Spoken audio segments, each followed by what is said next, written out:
বিশ্বাস করেন, ওয়াল্লাহি আল্লাহর কসম করে বলছি, বিশ্বাস করেন, আপনার ইন্তেকালের পরে 40 দিন সময় লাগবে না এদের আপনাকে ভুলে যেতে। ওয়াল্লাহি আল্লাহর কসম করে বলছি, এই মানুষগুলোর কেউই আপনার প্রকৃত অর্থে আপন নন। আপনার অবস্থানকে তারা ভালোবাসে, আপনাকে তারা ভালোবাসে না। আপনাকে শুধু আপনার রব আল্লাহ ভালোবাসেন, আপনি তার উপর তাওয়াক্কুল করে হারাম ছেড়ে দেন, আপনাকে আল্লাহ বেহিসাব রিজিক দেবে ইনশাআল্লাহ তাআলা।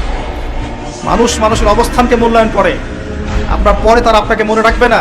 আপনি আমি যদি আজকে পৃথিবীতে নাও থাকতাম, আজকে যদি আমরা পৃথিবীতে নাও থাকতাম, পৃথিবীর ঘূর্ণন কমে যেত না, পৃথিবী ঘুরতই, রাত হতো, দিন আসতোই, আমাদের স্ত্রী সন্তানরা বেঁচে থাকতো, মা বোনরা বেঁচে থাকতো, সবাই যার যার জায়গায় ঠিকই থাকতো, আমরাই থাকতাম।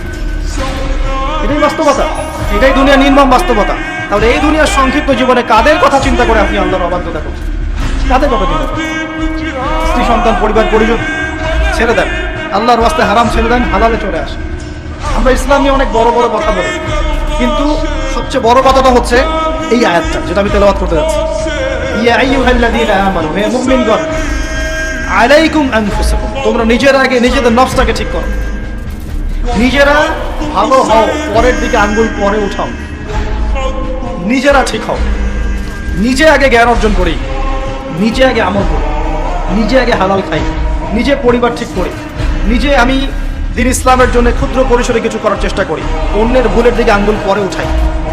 দেখবেন ইনশাআল্লাহ প্রত্যেকে যদি নিজের ফিকির করি, আস্তে আস্তে সমাজ ঠিক হয়ে যাবে। নিজে ঠিক না হলে কিচ্ছু ঠিক হবে না, আর নিজে ঠিক না হয়ে মানুষকে ঠিক করতে যাওয়া ঠিক নয়। একটা বাতি যখন জ্বলবে, একটা বাতি থেকে আরো অনেক বাতি জ্বলবে ইনশাআল্লাহ। আল্লাহ পাক আমাদের সবাইকে হালাল রিজিক অন্বেষণ করার তৌফিক এনায়েত করুন, আমিন।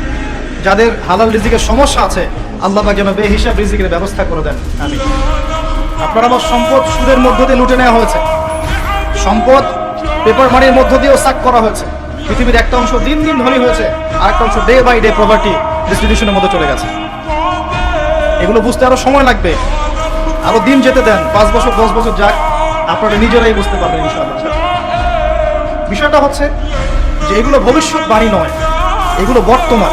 যখন মানুষ বাহ্যিক এবং অভ্যন্তরীণ জ্ঞান রাখবে না, তার কাছে বর্তমানের ঘটনাকে ভবিষ্যৎ মনে হবে। বর্তমান সম্পর্কে মানুষ যখন ওয়াকেফাল থাকবে না, গাফেল থাকবে যে বিশ্বে কি হচ্ছে, কি চলছে, জিওপলিটিক্সে কি চলছে, মিলিটারি সেকশনে কি চলছে, ইকোনমিক্সে কি চলছে, এই ফিতনাগুলোর মধ্যে, তখন মানুষের কাছে মনে হবে এগুলো হয়তো ভবিষ্যৎবাণী। আসলে এগুলো ভবিষ্যৎবাণী